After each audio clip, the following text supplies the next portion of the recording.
So the first thing you really like to test is what we call the problem-solution fit. Meaning, is your solution fitting a problem that exists in the market?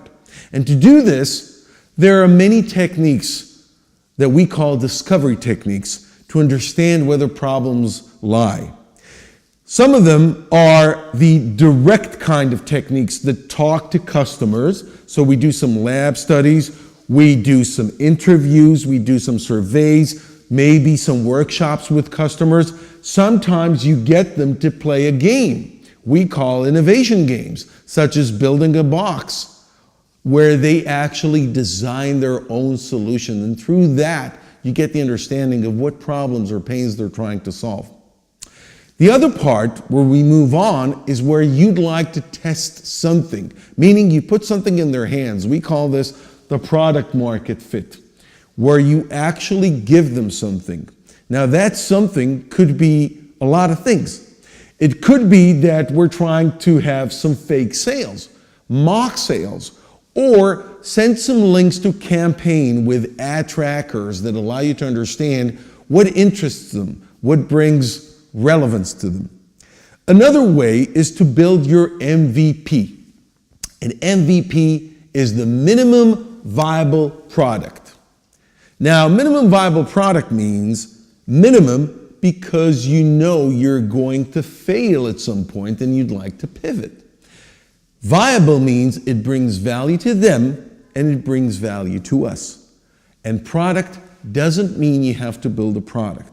You just have to build something. It could be a presentation, could be a mock-up, could be a prototype, could be a piece of paper, a brochure, a video with bells and whistles, such as the one that you saw with Owlet, but still it allows you to validate the value proposition, giving it to your customer.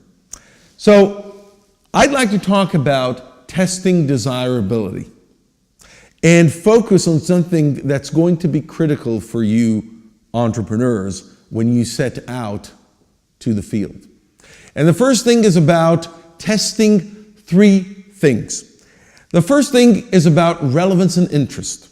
So, is what you're offering relevant? Is it interesting? Is it answering a problem? Is it answering a pain that a banana or a Burger King wouldn't answer and they're not doing good enough of a job? The second thing you'd be testing is the ability and the willingness to pay. Are people really willing to pay for your value? Or they're considering it as something that's a necessity in the sense of, okay, it's like air, it's like water, we shouldn't pay for it. And the third thing you're asking for is understanding their priorities and their preferences in order for you to really hit the mark on which features of your MVP are going to be first. And the mindset here is, what is the minimum that we need to give them for them to actually lurk or launch at it as fast as they could with great anxiety or great excitement?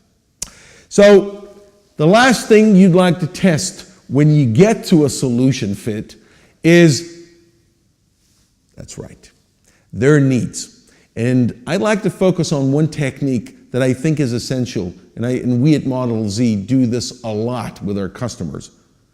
Customer interviews. And customer interviews are very different than the customer conversations either you're having today or you would have with your customers, because the mindset of buying or purchasing problems is really different than selling solutions. But let's start with an exercise on customer interview. What I'd like to ask you is, a team of 3 is going to actually practice an interview for 8 minutes, okay? Pick your value proposition or customer pain from the canvases that you filled, and one of you is going to play the customer, one of you is going to play yourselves, the entrepreneur, and one of you is going to be an observer. Now, the observer has an important part. So what's going to happen next is choose who's who, and the next video is allowed to be watched only, and let me repeat that, only by the observers. So observers, Come close and I will guide you and brief you what you're going to be doing in the next 8 minutes.